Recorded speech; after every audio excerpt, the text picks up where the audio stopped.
Celebrando a vida e a saúde, as graças maiores que Deus nos concedeu, estamos dando início a mais um programa Estrela Guia na TV.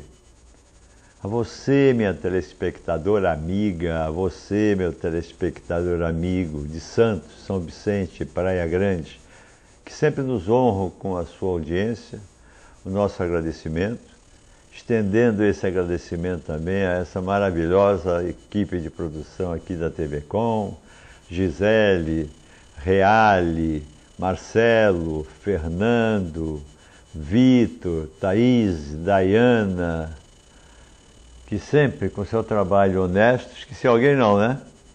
Dona Joana do Café, Dona Joana, que faz o melhor café da TV Com, desculpe, Dona Joana. Se não fosse o trabalho desses profissionais extremamente gabaritados, mas que fazem o seu trabalho com muito amor, certamente este programa não estaria aparecendo tão belíssimo na sua telinha.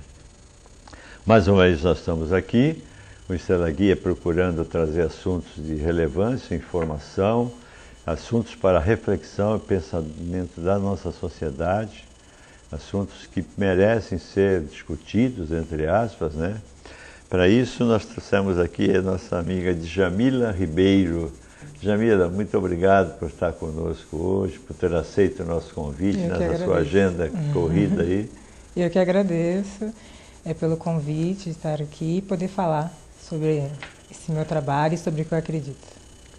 Djamila tem um trabalho maravilhoso, uma concepção de trabalho maravilhosa. O tema do programa hoje é violência e preconceito contra as mulheres. Isso.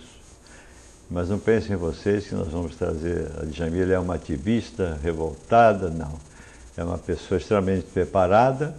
Ela fez filosofia na Universidade Federal de São Paulo, está fazendo agora mestrado em filosofia política. Isso mesmo. Estou terminando. Está terminando? Depois você explica um pouquinho para a gente o que é filosofia política. Escreve para o blog da revista Carta Capital, né, no blog Escritório Feminista. Isso. E tem vários artigos publicados e é uma atuação muito grande, né, nessa área contra a violência das mulheres e o preconceito também. Né? É um assunto vibrante, né, que está sempre em discussão, né? Vamos procurar tirar da Djamila, que entende e tem uma concepção muito boa sobre isso, tudo que a gente puder tirar de bom. Tá bom, Djamila? Tá bom. Tá, obrigado mais uma vez por ter vindo. Você... O que é filosofia política, por favor? Porque eu não sei. E eles também, acho que muitos não sabem. Filosofia política é uma área que a gente está pensando, não somente a questão dos estudos teóricos, mas como que a gente pode produzir teorias que possam ser aplicadas na nossa vida prática, até para mudar as situações que a gente vive, né? Então, eu estudo na minha pesquisa de mestrado a questão das mulheres mesmo. Eu estudo duas filósofas, né, que pensaram a situação da mulher e pensaram saídas também, projetos para que a mulher pudesse superar as desigualdades, né? A Simone de Beauvoir, que é uma filósofa francesa, né, que eu estudo, e a Judith Butler, que é uma filósofa norte-americana, viva ainda, produzindo bastante ainda, e que pensa saídas políticas também para que a gente consiga lutar pela emancipação das mulheres e avançar e ultrapassar as barreiras, né, das desigualdades. Porque quando a gente fala em filosofia política, a tendência é a gente pensar que é a questão de política na acepção de legislativo. Não. Governo, é uma política como um todo, no caso a política com a violência das mulheres. No meu caso específico, né? Legal. Estudando maneiras, né? Estudando como que a gente pode pensar essa situação e como pode pensar saídas para elas. Né? O que é um filósofo? Porque a gente, desculpa, eu vou te interromper, já interrompendo. Filósofo, geralmente quando a gente fala em filósofo, você vê aquele cara que fica assim, na estátua, parado, pensando, filosofando, Sócrates. Filosofia ainda é isso? Não? O que é filosofia? Eu te faço uma pergunta que eu não sei com profundidade, eu acredito que muitos de vocês também não sabem. Tem filosofia, o que é uma graduação em filosofia? A gente se forma historiador em filosofia, a gente vai aprender o que os filósofos falaram, a gente vai aprender filosofia antiga, medieval, moderna, contemporânea, política, vários campos, né, dentro da filosofia, E a gente vai estudar os sistemas filosóficos que cada filósofo fez e desenvolveu, né? Isso que a gente estuda na filosofia. Mas isso está mudando, né? Porque a gente ainda tem esses professores presos nessa filosofia mais tradicional, né? Que é ensinar o que Sócrates disse, o que Platão disse, mas hoje em dia você tem uma crise disso, que são filósofos que acham que a gente tem que pensar os nossos problemas de hoje, não só ficar preso naquela leitura, Sócrates disse isso, que é importante, a gente precisa saber, né? Se a gente faz uma graduação em filosofia, a gente precisa conhecer o trabalho dos filósofos, mas o meu orientador, por exemplo, é um professor de filosofia que faz trabalhos e que pensa que a gente tem que usar a nossa reflexão crítica para pensar a sociedade, para tentar encontrar saídas. Então, eu acredito nesse tipo de filosofia. Não é só ficar lá sentado lendo os filósofos. Acho que a gente também tem que ir além e usar isso para pensar o nosso hoje, pensar o contemporâneo, pensar os nossos problemas. E até planejar o futuro, pensar no futuro também. Exatamente. A gente vê além até, né? Conseguir pensar além disso. O que eu acho bacana nisso é que dessa base desses filósofos que viviam numa outra sociedade, numa outra realidade, né? Vocês tiram ensinamentos básicos, pontuais, fortes, não é isso? Mas trazem isso e atuam com isso na realidade que hoje nós vivemos, é sim, isso? Sim. Hoje, se puser um filósofo na Praça Mauá lá, vai morrer de fome, ninguém vai escutar o que ele fala. Provavelmente. Mas esses filósofos deixaram a sua bagagem, né? Com certeza, importantíssima para a humanidade, né? Importantíssima. E a filosofia é a base das ciências humanas, é a base da sociologia. A filosofia é importantíssima, né? Para a gente, o trabalho que esses filósofos é ver Platão antes de Cristo e a gente lê Platão e ainda é atual muitas coisas, né? Então, importantíssimo, né? Mas hoje o filósofo, né, mais dessa nossa geração, né, eu diria, que está pensando também não só, né, a gente escrever e fazer nossas produções filosóficas, mas também pensando os nossos problemas, né? E a filosofia ela tem uma ação social prática e direta, isso, seja no contexto de defender direitos, né, contra a violência das mulheres, seja a questão do preconceito racial e outros problemas sociais, que hoje nós temos problemas sociais que naquele tempo eles não tinham, né? A filosofia pode ser, né, uma maneira de se pensar, não necessariamente né? Você ainda tem pessoas que fazem a filosofia mais tradicional e cada um tem o direito de fazer, né, o que acha que é melhor para si, mas ela também pode ser uma ferramenta. Você tem a Simone de Beauvoir, por exemplo, ela fez um estudo filosófico sobre a situação da mulher e depois pensando saídas para isso. E você tem outros filósofos como Foucault também, que fez os seus trabalhos filosóficos, mas também pensando questões do nosso dia a dia, da sociedade, como lidar com isso. Então você tem filósofos que fizeram isso e são com esses que eu me identifico mais, né? Que eu gosto de estudar mais. Puxa vida, deve ser muito bacana, muito legal você estar... E esse blog da Carta Capital, né? Você escreve para o blog da revista Carta Capital, é isso? Isso, para o blog chamado Escritório Feminista. Escrevo eu, a Clara Verbuck e a Aline Wallach, que são duas também grandes feministas, e a gente escreve sobre, né, a situação da mulher, sobre o machismo, sobre o feminismo. E é bacana porque é um modo, às vezes, de você atingir as pessoas, fazer as pessoas terem uma ideia errada, né, do que é o feminismo. Então, tem muitos mitos, né? Então, às vezes as pessoas se acham feminista do bando de louca, raivosa, e se cria uma coisa e quando conhecem, vê, não tem nada demais, né? Uma pessoa como outra qualquer, só que é uma pessoa que acredita na igualdade de gêneros, é uma pessoa que luta por isso. Então, os textos que a gente escreve é bacana porque atinge as pessoas, né? Hoje com as redes sociais e tudo, as pessoas acabam tendo um primeiro contato, aí vão procurar mais, aí vão conhecer. É uma maneira de a gente conseguir espalhar a ideia. Assim. E existem movimentos sociais que atuam nessa área que você está falando? Sim, vários movimentos. Vou te fazer uma pergunta. O que você acha daquelas feministas da Rússia, né, que elas vão e tiram roupa e mostram o seio, não é isso? Não não é o tipo de feminismo... Eu estou te perguntando. Não, sim, porque uma coisa que eu acho que tem que ficar, eu gostaria de esclarecer, é que o movimento feminista ele não é homogêneo, ele é muito diverso, né? Bom. Então você tem vários movimentos, tem feministas que atuam de maneiras, não necessariamente que as outras vão concordar. Falando de feminismo acadêmico mesmo, você tem várias vertentes diferentes uma da outra, tem uma que não concorda com a outra, que discorda da outra. Não é um movimento que todo mundo pense igual e que é tudo paz, a gente concorda, não. Eu, inclusive, não gosto dessa atuação dessas feministas. Não é o tipo de feminismo que eu acredito, por exemplo. Não acho que é uma maneira da gente conseguir chamar atenção para nossas causas. Eu não concordo, não gosto desse tipo de atuação.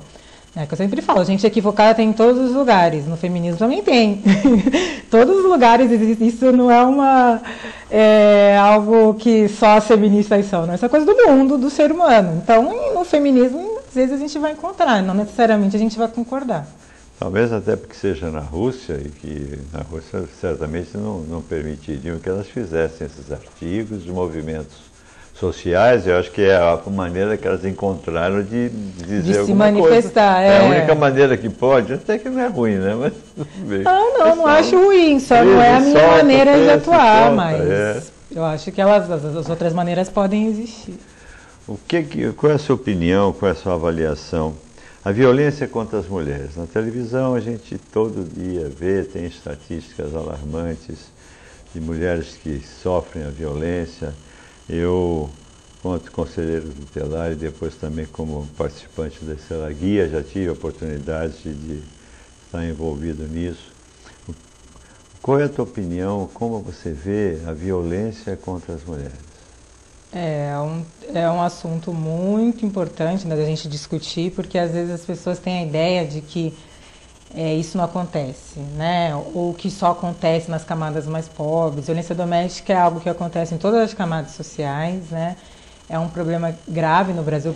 O Brasil é um dos países onde mais mulheres morrem vítimas de violência doméstica. A cada 2 minutos uma mulher é espancada no Brasil pelo companheiro, ou pelo marido, ou ex-namorado.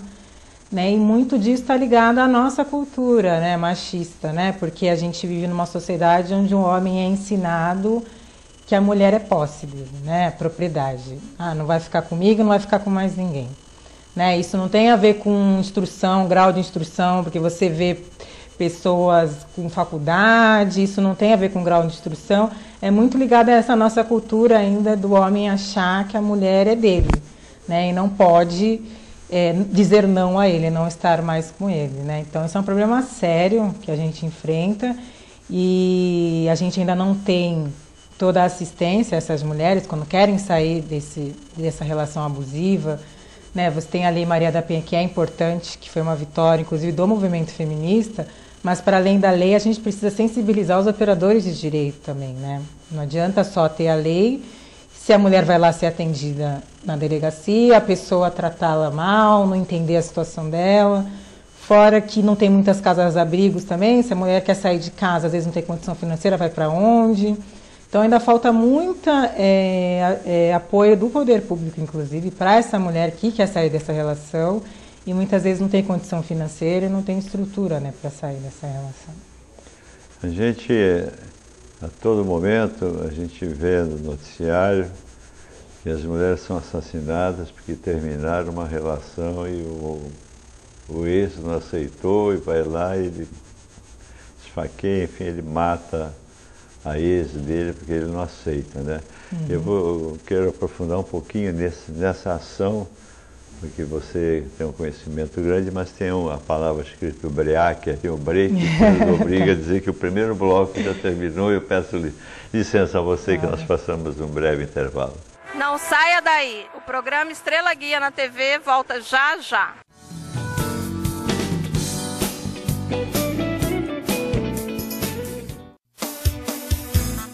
Santos tem um novo gesto para proteger quem atravessa na faixa: o braço estendido.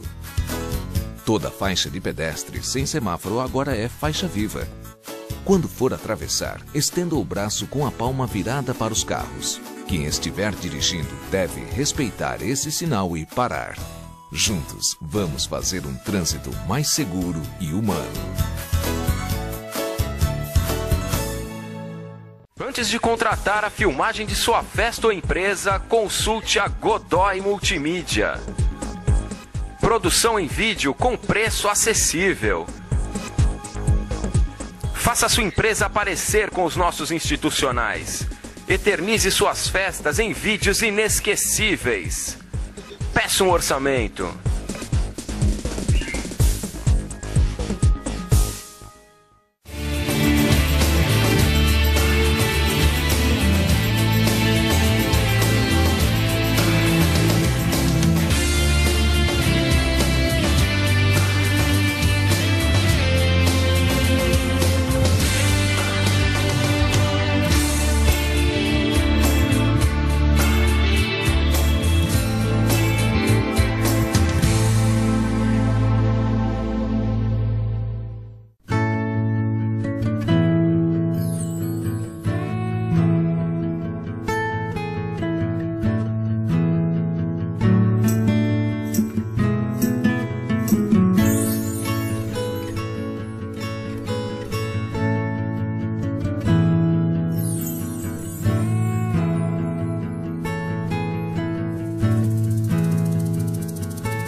Quero fazer um convite a você, telespectador, que é contribuinte do Imposto de Renda e faz pelo modelo completo. É permitido hoje que você faça 3% desse valor destinar para entidades aqui de Santos através do Fundo Municipal dos Direitos da Criança e do Adolescente. Então você que faz sozinho a sua declaração, você que faz através do seu contador, busque informações e destine 3% desse valor para as entidades e para projetos que vão beneficiar a sua cidade. Uma boa ação pode mudar a vida de muitas crianças. A creche Estrela Guia precisa da sua ajuda e para isso está lançando a campanha Sócio Solidário. Com uma pequena contribuição mensal, você ajuda a manter um trabalho importante na vida de muitas crianças. Informações pelo fone 3324-9317, 9318 e 9319. Agende uma visita, venha nos conhecer, estamos esperando por você.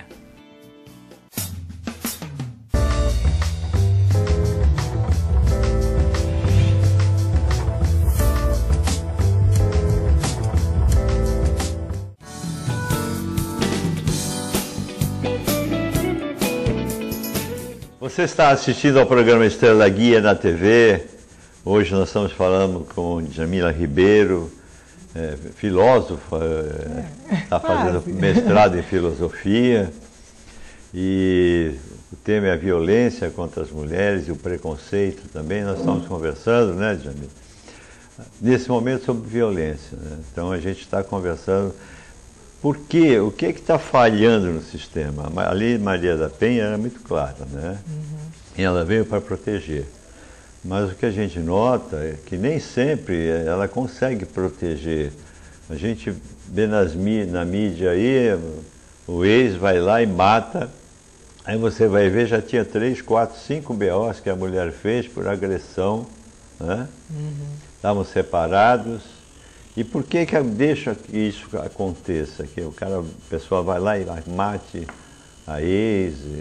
Qual é o problema maior que você vê nesse contexto de mulheres também?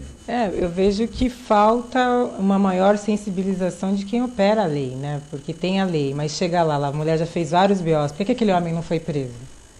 Né? Então, por que não prendeu? Né? Se ele agrediu, a agressão é crime, entrou pela Lei Maria da Penha, ele tinha que estar preso. Por que não foi? Né? Aí faz uma medida protetiva, que é um papel, de que ele não pode se aproximar da mulher, mas é um papel. Né? Então, como é que realmente vai impedir? Então, falta um pouco, eu acho, de sensibilização de quem opera e também falta apoio institucional, né, para essa mulher. Porque para onde ela vai, às vezes? Não tem para onde ir.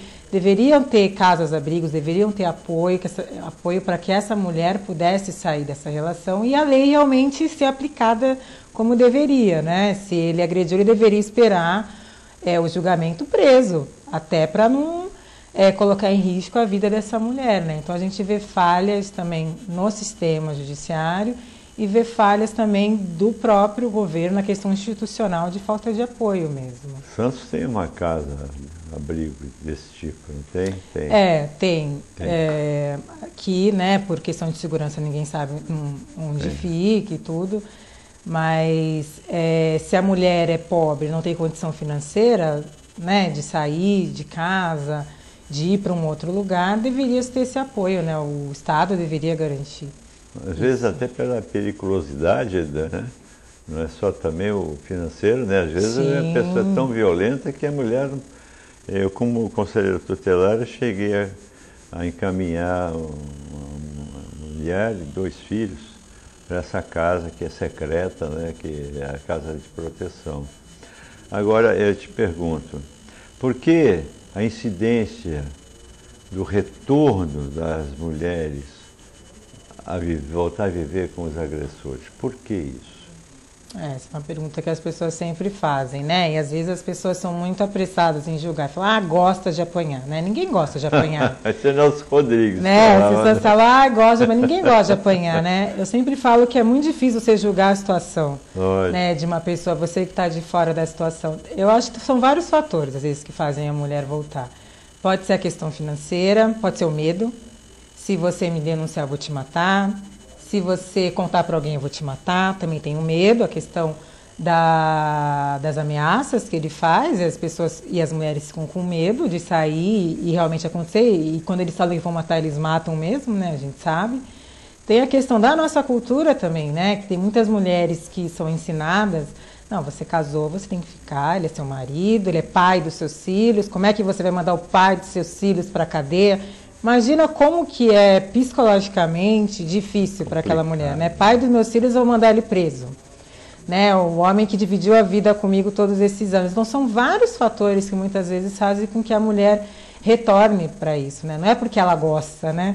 Tem essa dependência emocional toda que se cria também, né? Ainda mais se você tem filhos, né, com essa pessoa. Então é realmente muito difícil. E às vezes ela não encontra apoio. As pessoas em volta vão falar, não, ele é seu marido, você tem que perdoar, você tem que voltar. A nossa cultura ela é muito protege muito os homens nesse sentido, né? Machista demais. Você tem que primeiro que obriga a gente a casar, né? Então, se você é solteira, você é solteira, ficou pra titia. Aí quando casa, não tem filho. Então a mulher é sempre vista como se não casou, é aquela que é largada, foi deixada de lado. O homem solteiro, todo mundo acha bonito, solteirão, né? Então tem essa cobrança social muito mais em cima de nós, né, das mulheres. Então você tem que ter um homem do lado, você tem que casar, você tem que ter filhos, né? E nós feministas a gente tem nada contra o casamento, nada contra a pessoa casar e ter filhos, mas desde que seja uma escolha, né? Mas a gente tem essa pressão social, né? Então às vezes muitas mulheres se obrigam a estar dentro de relacionamentos também para cedendo a toda essa pressão, né, da sociedade também. Você sabe uma coisa que me incomoda? Porque, geralmente, na maioria dos casos, a mulher casa e adota uma parte do nome do marido ou dela. Por quê? Por que ela vai mudar o nome que ela nasceu para colocar o sobrenome de um cara que amanhã, depois daqui a um ano, ela está separada dele? Pois é, mas era na lei, lembra? A mulher tinha que... Não sei, mas eu sou contra isso. Mudava o nome, hoje em dia mudou a lei. O homem também pode adotar o da mulher, né? Mas antes era a mulher que adotava do homem. Também uma construção machista, né? Você não pertence mais à família, agora você pertence ao seu marido. Eu também sou contra, eu não mudei meu nome.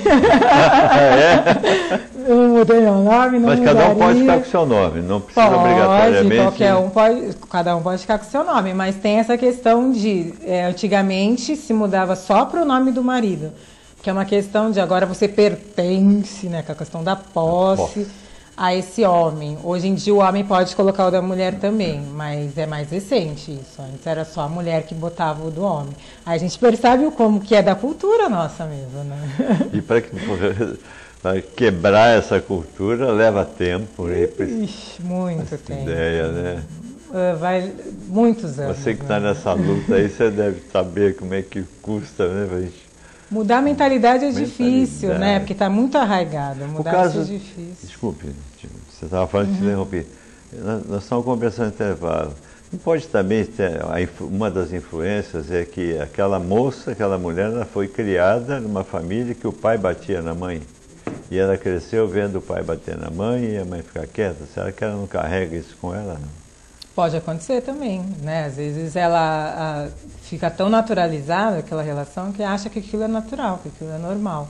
Isso também acontece, né? Não são todas as mulheres que apanham que a mãe apanhava, mas há casos também que a mãe apanhava. E não é só o caso da mulher, do homem também. O menino via o pai batendo na mãe e acha que isso é normal e vai reproduzir, vai continuar fazendo porque acha que é normal, que acha que faz parte da relação de tão comum que era no dia a dia dele. Também tem o lado do homem também, né? Você que estudou lá de Sócrates, Platão e tudo, está havendo uma melhora nisso, nessa situação? A coisa está melhorando, você sente que está melhorando? Como é que você vê o andamento desse processo? Eu acho que a gente teve vários avanços, principalmente do ponto de vista legal, a gente teve alguns avanços, mas é o que eu sempre falo, não adianta a gente mudar a lei se a gente não mudar a mentalidade, né? Porque quem aplica a lei também faz parte dessa sociedade, né? Está inserido aqui, está recebendo esse tipo de educação.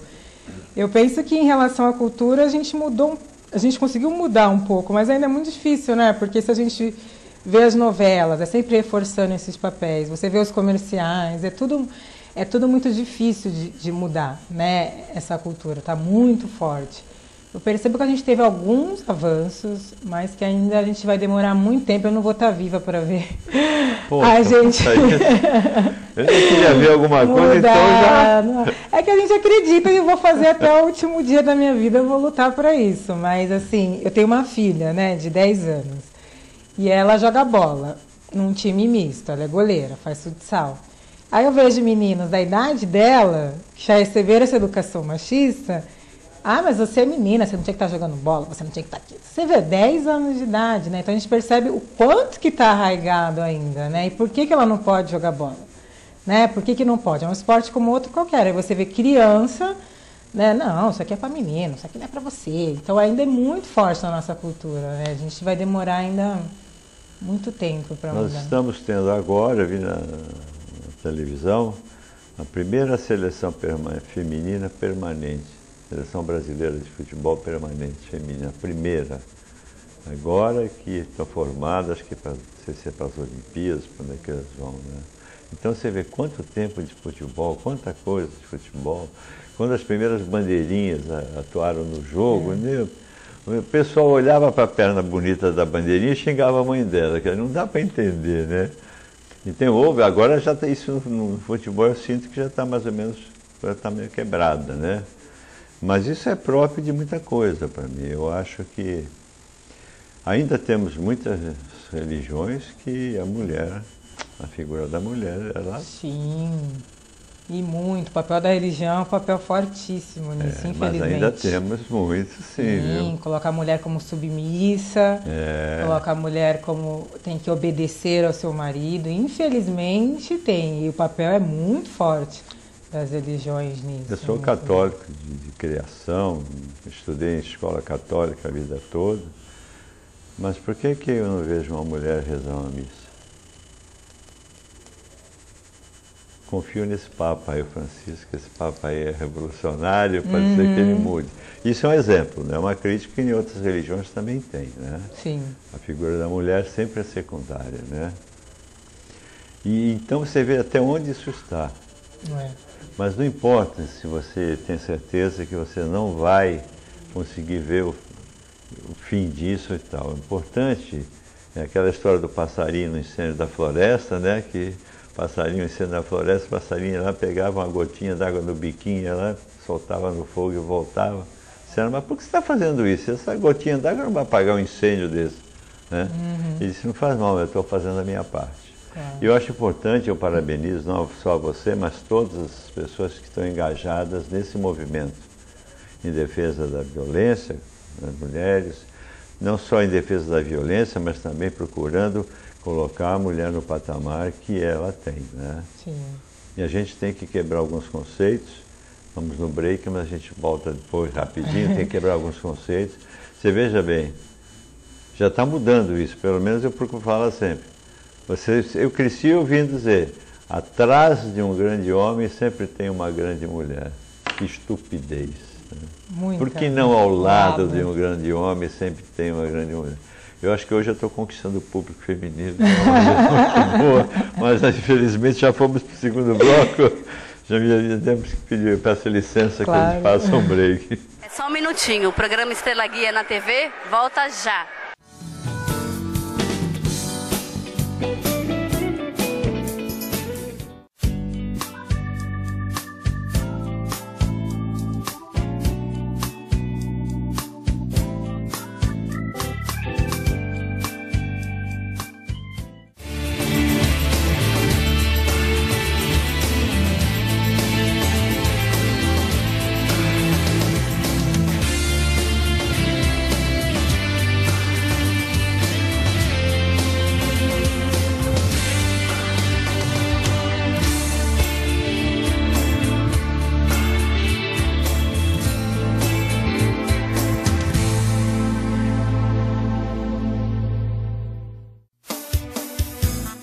Santos tem um novo gesto para proteger quem atravessa na faixa: o braço estendido. Toda faixa de pedestre sem semáforo agora é faixa viva. Quando for atravessar, estenda o braço com a palma virada para os carros. Quem estiver dirigindo deve respeitar esse sinal e parar. Juntos, vamos fazer um trânsito mais seguro e humano.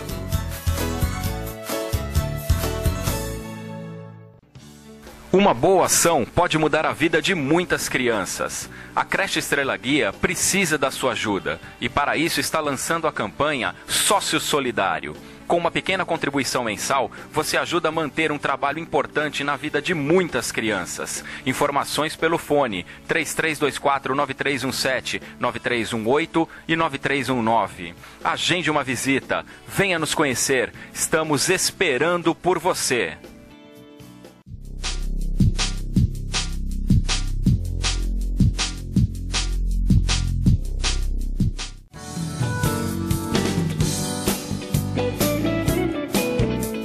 Você está assistindo o programa Estrela Guia na TV, agora já no seu terceiro bloco. Nós vamos terminar o assunto de violência, que está uma pancadaria danada nesse programa aqui. Eu estava comentando com a Jamila rapidinho, né? O que nós vimos no Fantástico de domingo, uma mãe, classe média alta, já começou a surrar a filha, uma adolescente, já no elevador, sabe, sem a menina fazer um ato agressivo com a mãe, nada, ela só tentava se defender. Ela deu uma surra na menina no elevador, mas tinha gente no elevador também, saiu no corredor do prédio, foi batendo, socando, a menina caindo no chão, ela puxava cabelo, batia. Na porta do apartamento, ela tirou o sapato, deu com o sapato. Os seguranças do prédio, para ter pelo circuito interno, foram lá e ela disse para ele: não se meta que isso é assunto de família. E eles, quando perderam o emprego, não podiam fazer nada. Tudo porque a mocinha tinha chamado de uma amiga: mãe, você é ridícula. Então aí eu vejo duas coisas: a figura da mãe, que também bate, a gente tem conhecimento disso, e também a figura de que não é só o homem que agride, né? Como é que você vê isso, uma mãe fazer isso com a filha? Eu acho totalmente errado, porque é violência, né? Ainda mais porque, infelizmente, também tem essa coisa na cultura nossa, os antigos, né? Achavam que para educar tinha que bater, né? Ainda bem que com o tempo isso foi mudando, né? A gente tem legislação, hoje você não pode agredir criança e adolescente, tem um ECA, né? Você não pode agredir. Mas muitas mães e pais acham que podem, porque é o meu filho, né? Que eu posso fazer o que eu quiser, né? Com a criança. Sou totalmente contra, porque isso é violência e reprodução de violência, né? A gente tem que cortar esse ciclo, né? Porque aí fica, às vezes é o pai, o homem bate na mulher, a mulher bate no filho, porque o filho é a única ali indefesa dentro daquela família, e fica esse ciclo que a gente precisa quebrar. Sou totalmente contra a violência. A mulher também não é porque é mulher que não reproduz violência, né? Isso tem que ficar claro. Né, também, você vai ter mulheres que são violentas, que vão agredir os filhos, e que é totalmente errado, e a gente é contra também. Isso a gente vê. Nosso tempo é curto, nós vamos mudar de assunto, mas antes, agora, a gente conversando, qual é a sua avaliação da lei da palmadinha que o Lula fez? Eu sou contra a agressão mesmo. Eu acho que educar dá trabalho, é difícil. Eu sou mãe, né? Tem dia que a gente também tá nervosa, tem dia que dá vontade, não vou negar. Às vezes tem dia que você dá uns tapas nessa menina, né? Mas aí eu me acalmo, penso, eu não educo minha filha batendo, a gente conversa muito, ponho de castigo, se for o caso, tiro uma coisa ali, outra lá. Porque eu acho que realmente não é assim que a gente consegue educar filho. A gente bate no filho e depois, se o filho bate em alguém na rua, não pode bater no fulaninho. Por que você bateu no fulaninho? Mas a gente bate em casa, né?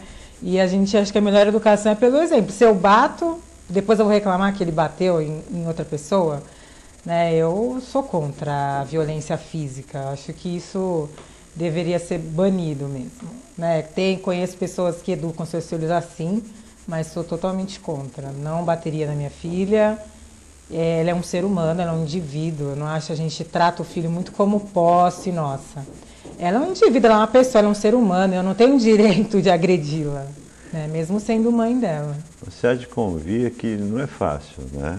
Não. Porque, veja bem, a sua filha, além de tudo, você é outra pessoa que tem uma outra visão, tem um estudo, tem um preparo, pessoas que não têm condição e viveram esse momento e vão continuar dando continuidade desse momento de viver. Mas hoje, quando a gente liga uma TV, uma boa parte da programação é sobre violência.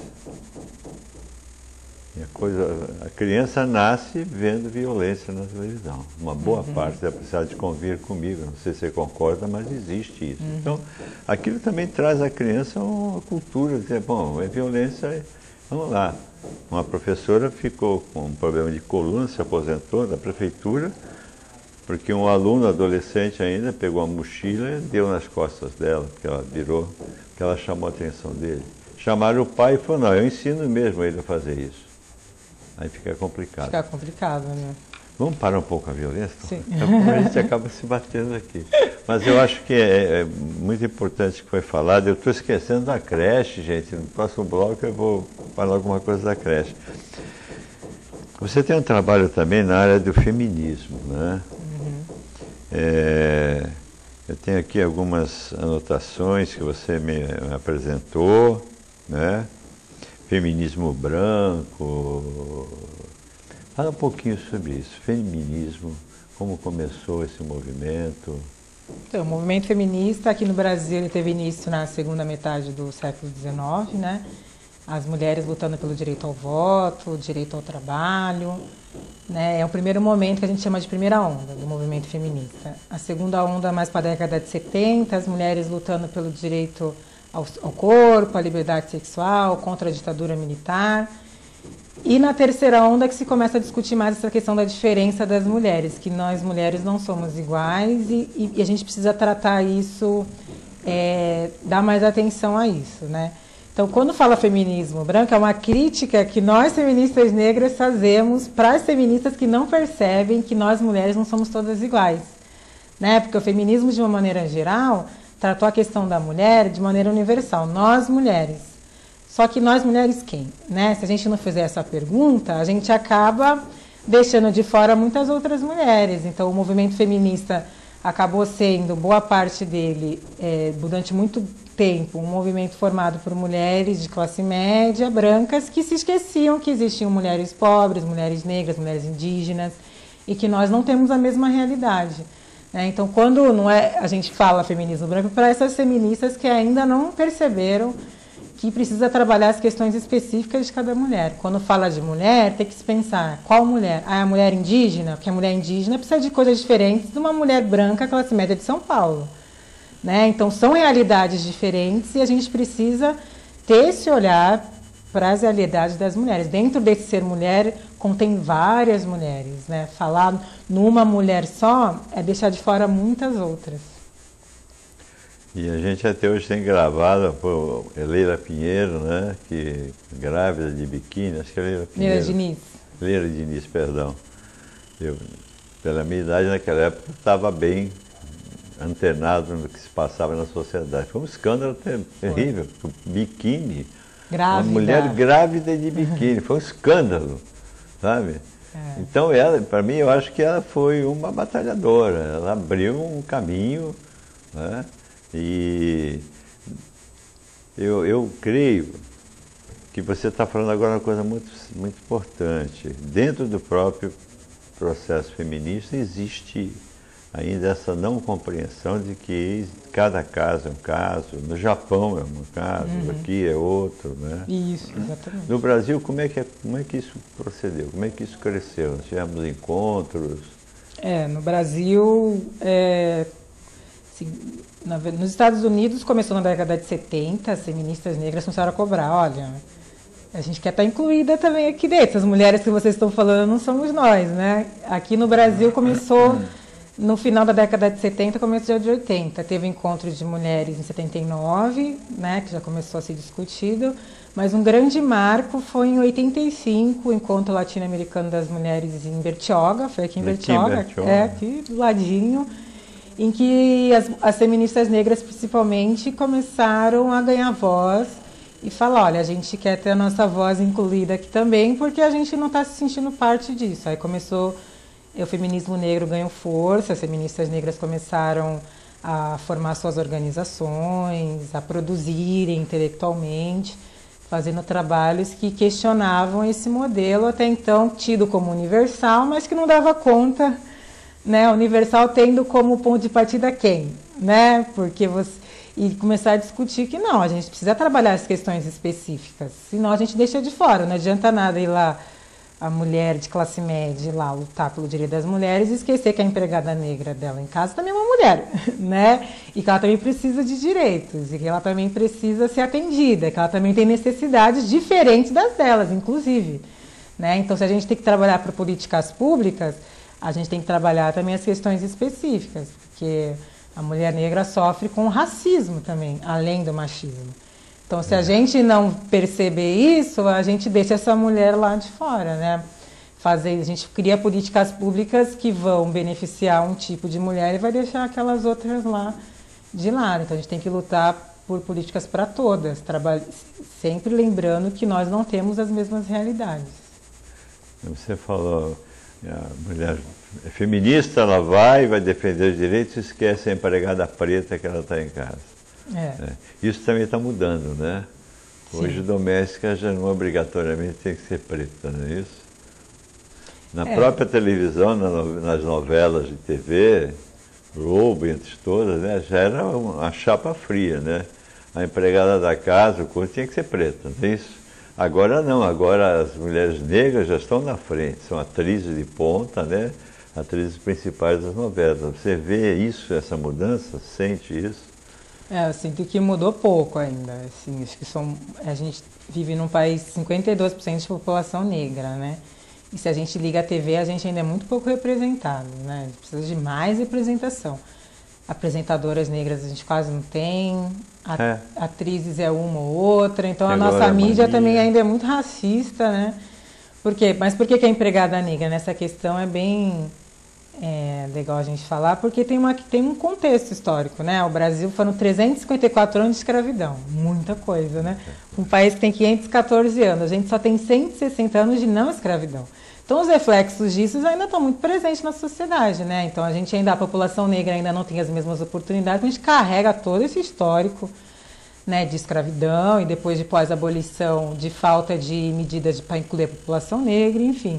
Então, a maioria das empregadas domésticas no Brasil ainda é negra, hoje, por conta de todo esse histórico que a gente carrega, e a gente precisa de medidas e de políticas que combatam isso, né?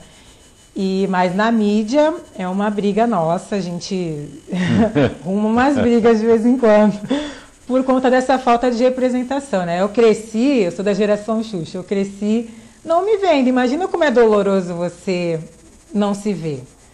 E aí eu achava que o problema era meu, né? Porque aí todas as paquitas eram loiras, a Xuxa era loira. Qual é a mensagem que passa a menina negra? Você não pode ser paquita, né? Você não é bonita. Então, é muito doloroso você não se reconhecer e não conseguir se ver, né? E não mudou muita coisa. Se a gente parar para pensar, teve alguns avanços, mas ainda precisa de muita coisa. Já estamos terminando mais um bloco, mas eu queria terminar um bloco fazendo um comentário para você do que eu acho, né? Eu acho a maior falsidade, o maior crime. A pessoa faz um comercial de um determinado produto, ela bota 5 crianças brancas, ela põe uma negrinha. Para dizer, olha, o negro também tem vez. Que vez é essa? Você concorda com esse tipo de comercial? Não, concordo com o seu ponto de vista, é isso mesmo. Bota um ali no meio rapidinho. Para dizer que não tem preconceito. Para dizer que não tem preconceito. Mas ali já está, porque tem 5, 6 brancos e um neguinho só, mas tem que ter um neguinho. É preconceito. Com 5 negros você não vê, né? Não vê. Mas um dia a gente vai ver, mas... Jamila, mais um bloco, se for o terceiro já e último. Vamos entrar no quarto último bloco e peço licença a você que façamos um break. Claro. Pedimos licença para um breve intervalo e voltamos já já.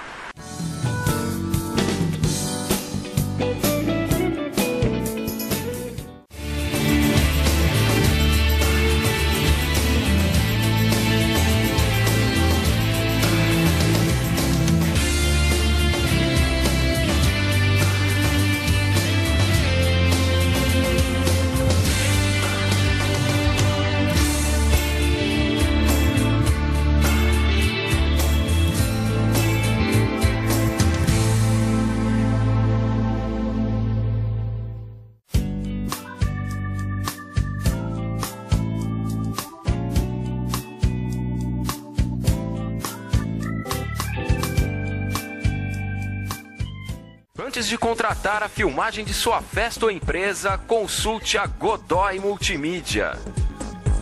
Produção em vídeo com preço acessível. Faça sua empresa aparecer com os nossos institucionais. Eternize suas festas em vídeos inesquecíveis. Peça um orçamento.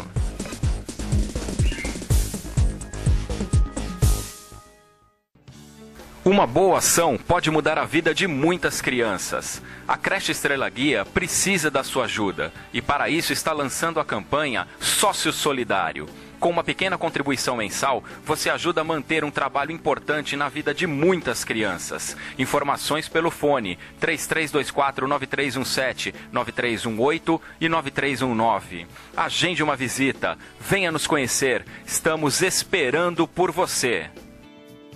Quero fazer um convite a você, telespectador, que é contribuinte do Imposto de Renda e faz pelo modelo completo.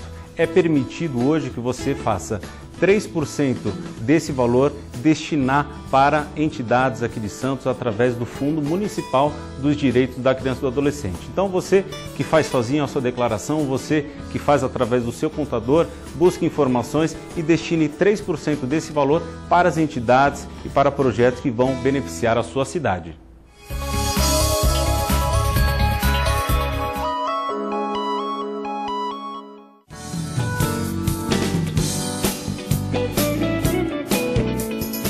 Caramba, todo mundo comenta que o programa passa rápido, então eu vou falar menos ainda, vou tentar falar menos ainda, mas já estamos entrando no quarto e último bloco do programa Estrela Guia na TV.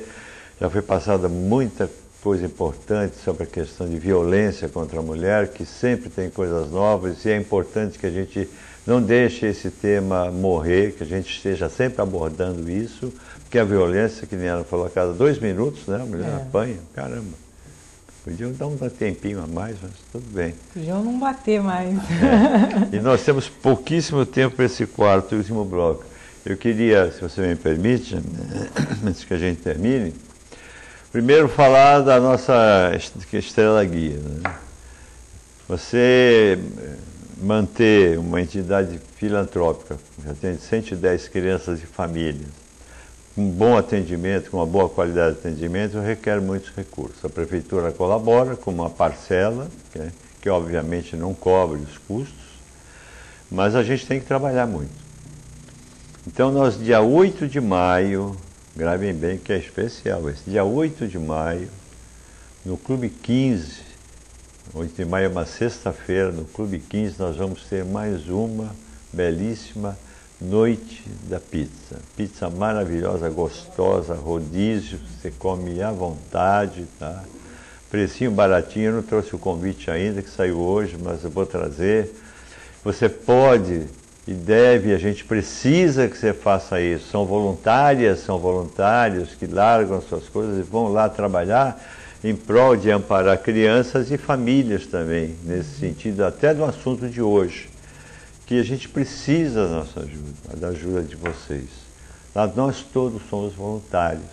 Então, se você quer aproveitar uma noite maravilhosa, com baixo custo, no Clube 15, a noite de pizza, telefone para o 3324-9318, 3324-9319, já se informe, reserve o seu convite, que isso vai embora logo, né, Viviane?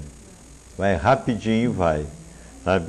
E a gente precisa dessa ajuda de vocês, tá? A noite de pizza, dia 8 de maio, no Clube 15. E eu queria também, Jamila, eu posso chamar...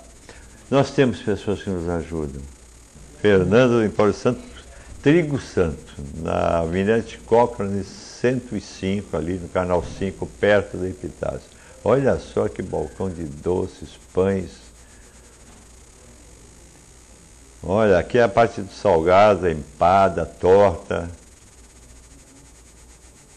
Aí é uma mostra, eles têm mais de 50 marcas de cervejas artesanais que você não encontra no comércio normal, mas ali você tem no Empório Trigo Santo.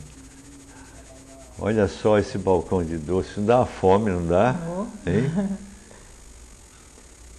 Aí, frente um carro bonito ali na frente, o Empório Santo Trigo, na rua Almirante, Avenida Almirante Cochrane 105, nosso amigo Fernando, que é nosso apoiador, é uma pessoa que eu já conheço há muito tempo, e são pessoas que têm as suas empresas, mas entendem que todos nós temos que fazer parte desse trabalho, porque só assim nós vamos conseguir melhorar essa sociedade, só assim é que nós vamos conseguir que a violência se faça menor, tá?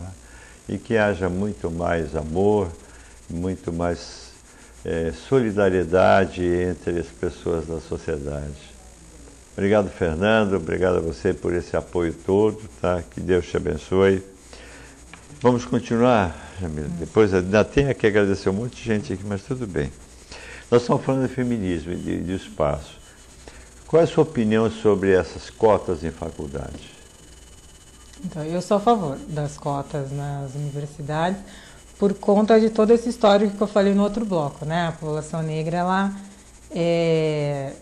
carrega esse histórico, né? De escravidão, de opressão, e as oportunidades no Brasil não são as mesmas para as pessoas negras. Então, as cotas é uma maneira da gente conseguir diminuir essas distâncias, né? Porque às vezes as pessoas, eu faço muito debate, participo de muito debate sobre esse assunto pelo Brasil, e às vezes as pessoas são contra porque não foram ler sobre o assunto, o tema, às vezes fica muito naquilo de não é, sem procurar estudar o tema. E quando eu vou, às vezes a gente conversa, a pessoa fala, agora eu entendi, né? Porque as cotas não dizem respeito à capacidade todos temos, elas dizem respeito às oportunidades, por conta de todo esse histórico. Eu sempre falo, tudo tem um contexto histórico, né? Nada é fora de contexto. Então, né, 354 anos de escravidão, depois do pós-abolição, nós teve medidas para incluir a população negra, por isso que a gente tem essas disparidades muito grandes. Se a gente for olhar, a gente tem dois Brasis. A gente tem um Brasil, população branca, e um Brasil, população negra. E por que essas disparidades existem? Né? Então, se essas disparidades foram criadas, é dever do Estado criar medidas para diminuir essas distâncias e essas desigualdades. As cotas é uma das maneiras de diminuir. Legal. Isso aí é controvertido, né? Porque aí a pessoa diz, não, mas a Constituição diz que todos são iguais perante a lei. Mas todos são tratados iguais?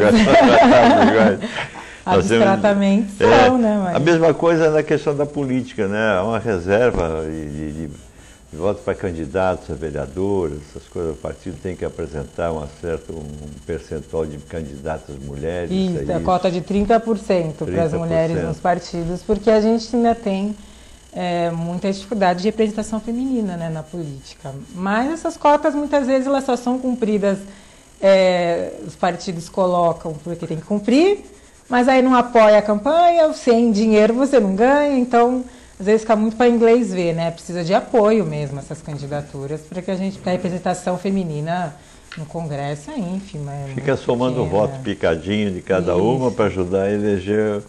o político velho lá, tudo isso. Exatamente. É um problema sério. Jamila, eu tenho que me permitir, penso a você, estava conversando com o Marcelo, Adicleia, você me perdoa que no programa passado eu fiz uma citação sua e esqueci de falar, eu tinha recebido aquela mensagem sua através da sua irmã, e muito bonito, eu agradeço, o Fabião também ficou contente, a sua pergunta foi respondida, mas eu esqueci de te agradecer mais uma vez. A Cléia é uma telespectadora do Marapé que eu não conheço ainda pessoalmente, mas ela faz a crítica, entre aspas, do programa. Eu não estou de tênis, a Cléia, mas podia ter até um sapato novo para você ver. Tá? Estou arrumado, o chapéu não combinava com a gravata, porque isso não combinava, mas é uma crítica produtiva, mas é sempre com elogio.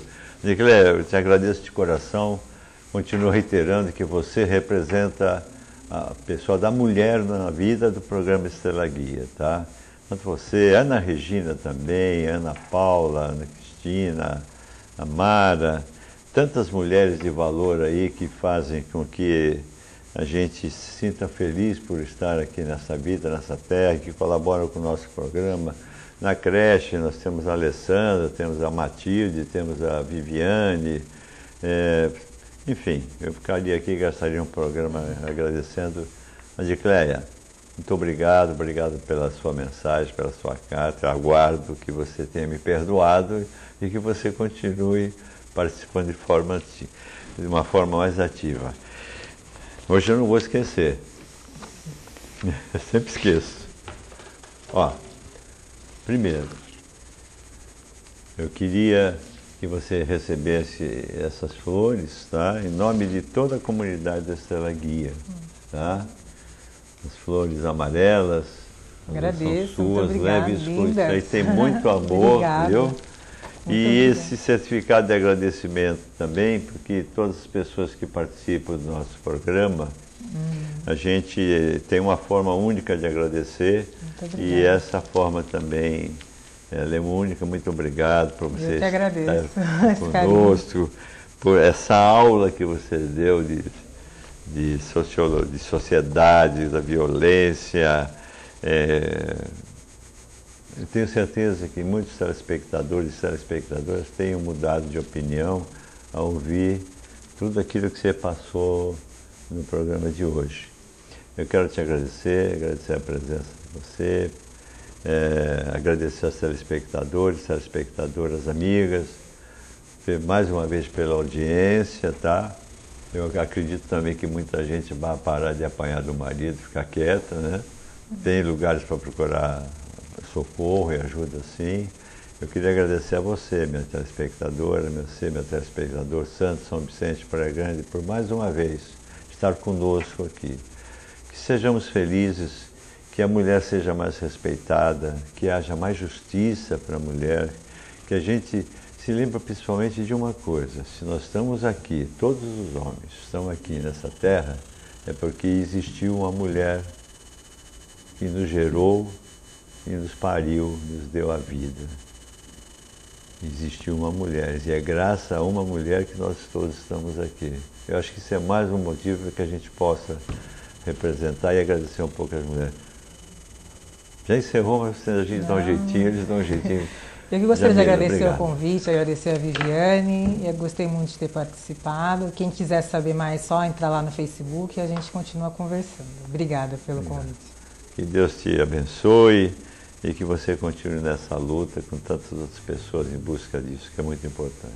E assim o programa Estrela Guia encerra, mais uma vez agradecendo a Deus, e que todos nós sejamos felizes, tenhamos muita saúde, muita paz e muita proteção, porque hoje, para viver na sociedade, também precisa de principalmente muita proteção. Obrigado a todos.